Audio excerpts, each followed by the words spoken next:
What it is, what it do, and how the hell are all you? With yours truly, Petrov Phukka, on this fine Friday morning. It's another one of the motherfucking books. You know what I'm saying? It's the way it's got to be. It's been a long time coming. I took a little bit of time off because I had to get some shit right. Had to make sure that the shit I was doing in my life wasn't being a fuck all, you know what I'm saying? So I had to take some personal time, I had to take some other work time, but now we're back in the saddle and we're going to get this shit cracking like we did before. It is now Season 2, Episode 1. Son, some shit. Fucking stoked. Got a little bit of a different setup too. I'm always going to promote my people, and I'm always going to promote music I like. But I know my want is to do a lot more political shit. I'm not trying to make any liberals mad. I'm not trying to make Republicans mad. I don't give a fuck what you are politically. If you ain't going based on facts, but you're going based on your feelings, then we got to argue. You know what I'm saying? We got to get down with it. And that's what I want to do with my show. I'm still going to promote music. I'm still going to promote cannabis news. Because this is Hotbox Talk. The best. The only real motherfucking Hotbox Talk. We smoking fat buds, big carts, fat dabs, during the show, after the show, in the making of the show, during the notes of the show. Everything to do with the show is also to do with marijuana. Because motherfucker, we blowing it back like we ain't got nothing to do for the next week and a half. You know what I'm saying? That's the facts. So, I'm always going to promote my peoples. I'm always going to promote new music. And I'm also going to, like I said, I'm going to talk about cannabis. But I really want to make a lot of my content political news. Because that's what I follow a lot. I follow a lot of political news. Because I want to be with the shits. I want to understand what the other side is doing and why the fuck they're doing it and why they're going after someone now or tomorrow or the next day or the next group or the next fucking business or the next word. Because God knows this. They're going for everything and anything. Because that is what they've been doing for the last 3 years. Anything the right does is racist, xenophobic, bigoted. Anything we do, anything a conservative says is wrong, no matter fucking what. And that's the truth, you know, and that's a sad fucking truth. But we gonna get into that. But first, I gotta promote the homies. If you need beats, if you need anything music related, hit up the homie Yellow Boy. Also, he is with the group Slap Squads. I think it's Slap Squads? I mixed up the name. I gotta find it in my notes. But either way, all of them make beats and produce, and half these motherfuckers can rap too. So that shit is legit. You can also hit up Blaze for beats. You can hit up Mikey Sickfuck. You can hit up Young Gammy. You can hit up Lock Saint. Shit. I got a fucking squadron of names for beats. This is also for music too, because these motherfuckers also do feats and they write their own music. So if you need fucking anything music-wise, hit up those dudes. I've promoted them 100 times in my last 11 episodes of Season 1. You can definitely check out any one of those seasons. It's always in the beginning, because I used to save the political shit for last. So, but that's what it is. If you want to hit them up for music, that's what you can do. Like I said, not political, but you can hit them up for beats, mix and mastering, fucking features, all kinds of shit music-wise, promotions, all that stuff. Playboy the Beast just got out of fucking Facebook jail, so if you need to get any of that Playboy the Beast fucking heat, get at him now, because now he's fucking out of Facebook jail, because we all know Facebook loves locking up motherfuckers for no reason. And I guess if you need any pictures, man, any pictures or music videos, hit up my dude Chance Dominic. You can check him out on fucking my Facebook page, or you can check him out on Instagram. This motherfucker got the best motherfucking hands when it comes to cameras. I swear to God, that's on my fucking life. I would promote this dude no matter what. He is one of my best homies, and this motherfucker's eye for just seeing shit with a camera is tenfold. No one's touching that shit. Bottom line, because Stone Cold said so. You hear me? I think it's $20 for a video shoot, $80 for a music video. Eventually, that shit's going to skyrocket. So you definitely best not miss out if that's what you're looking for now. Like I said, Chance Dominic. You can find him on my Facebook page. You can also find him on my Instagram. They're kind of linked together. You got to figure that shit out on your own. I don't really know the name off the top of my head, but you figure that shit. If you want that shit, check it out. 100 Gang. Is what he does. That shit is legit. If you need any tattoo work at all, any tattoo work. I'm talking. You want your titties tatted. You want your coochie tatted. I'm pretty sure homie doesn't tattoo penises because that shit's fucking weird, and who the fuck wants their penis tattooed?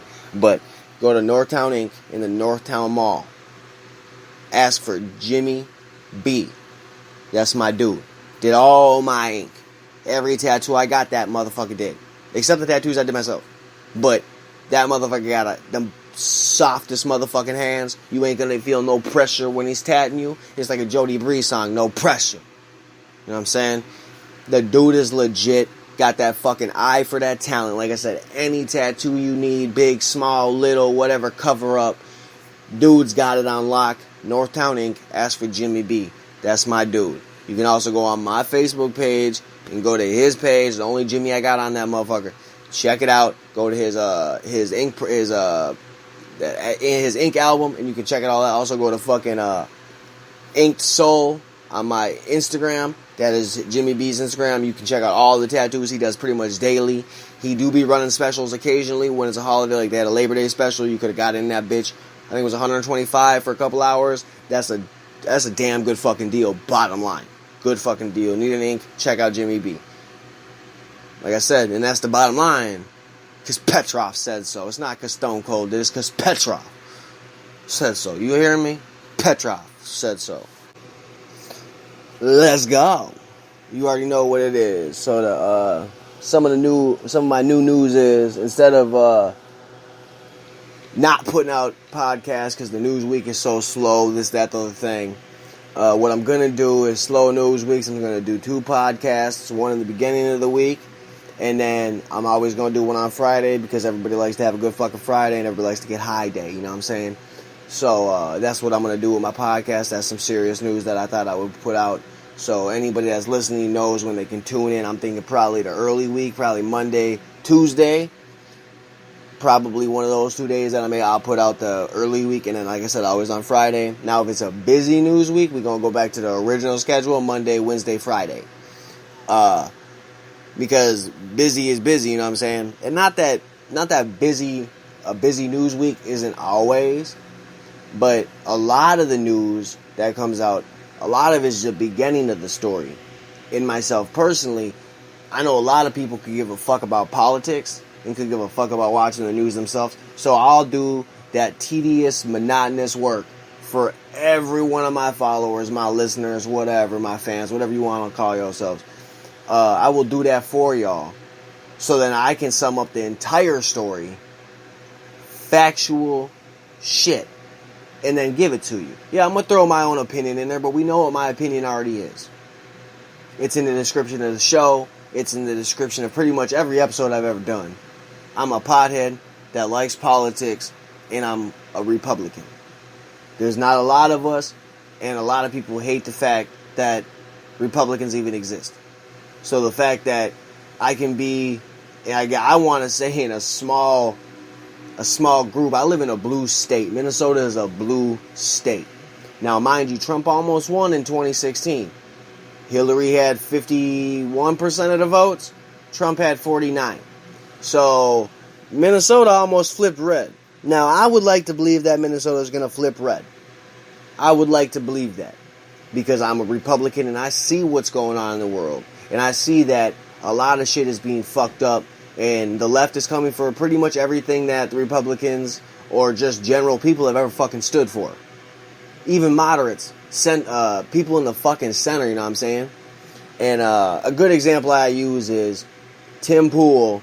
He is an independent journalist. He does like 6 videos a day on YouTube. You can check his podcast. He's got a whole bunch of shit you can find him out. You can hear him basically on everything, whatever. You can find him on pretty much every website that people do politics on.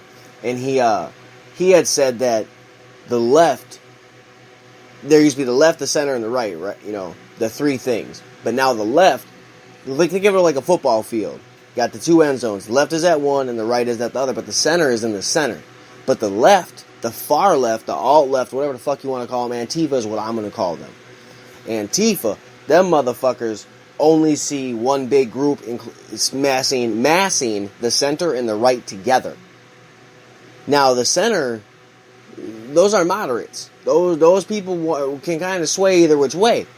But now that the fact that Antifa sees us all together, they're basically making it so it's either far left or you're far right. There's no middle anymore, and that's the way the left wants it.